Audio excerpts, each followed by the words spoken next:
if you give yourself advice when you were first starting your companies and you were first becoming an entrepreneur, what advice would you give yourself? One is hire a product manager earlier. This is something I say all the time because I'm a finance guy. I'm a, fundraising guy. I'm not a product guy. Like get out of my own way. And that's for me. I'm not a product guy, so I needed to hire a product person earlier because I wanted to build all these crazy bells and whistles. There's a great Simpsons episode where Homer is like given I forget who granted it, but he's like, Homer, design the car of your dreams. And he came out with this car that had all kinds of crazy ass bells and whistles on it. It cost $300,000 because it had all this stuff on it. That's sort of how I operate with product. Like, get me out of the product. So that's one. The other is, and this is way easier said than done, but like, just sort of trust that it's going to work out.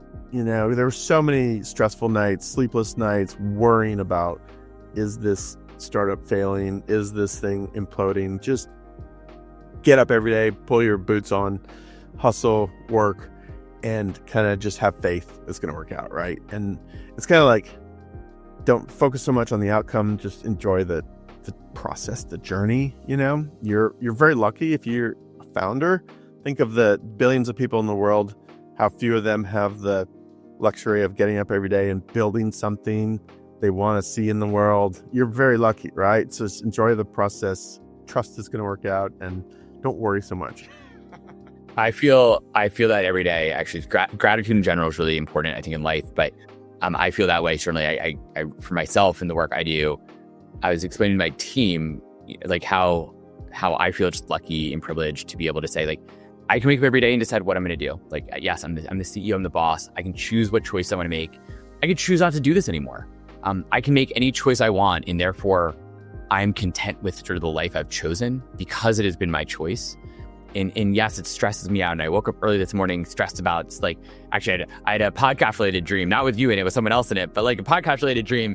And like, but I'm also energized by that. Like, how do I keep building great things in making this better and better? And yeah, it is a privilege.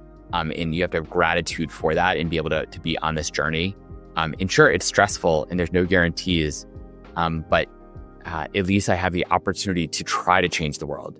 And most people don't even attempt that. And for them, I'm sorry that they don't even attempt it. And for all the people who are attempting it and the people listening to this who want to be entrepreneurs, like, thank you for trying. Like, no matter what, you gave it a shot, and credit to you. I almost want to end it right on that because that sounds like a very strong ending. But I do one question that I ask everybody at the end to kind of keep things a good story arc.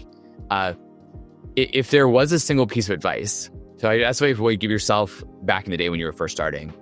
But if there's a single piece of advice that you would give yourself or just give to founders today to be a great, excellent entrepreneur based on your definition, what would it be?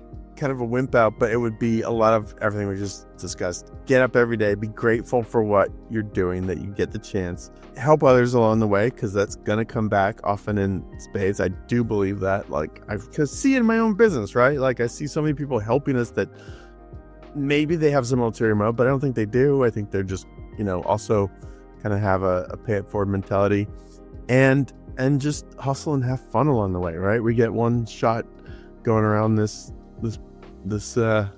life, right? Just be, in a sense, YOLO. You only live once, and you should choose carefully where you want to spend that time.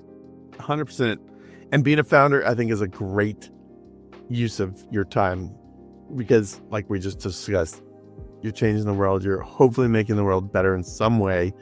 I see a lot of the founders on our platform that are doing really cool stuff in solving like environmental, climate crisis stuff, plastic reduction, different packaging, like so much cool stuff. Like, I wish I had a giant fund to invest in all these companies because I love what you're doing, right? And like, so do something that makes the world better, that people care about, that you can make lots of money for. So.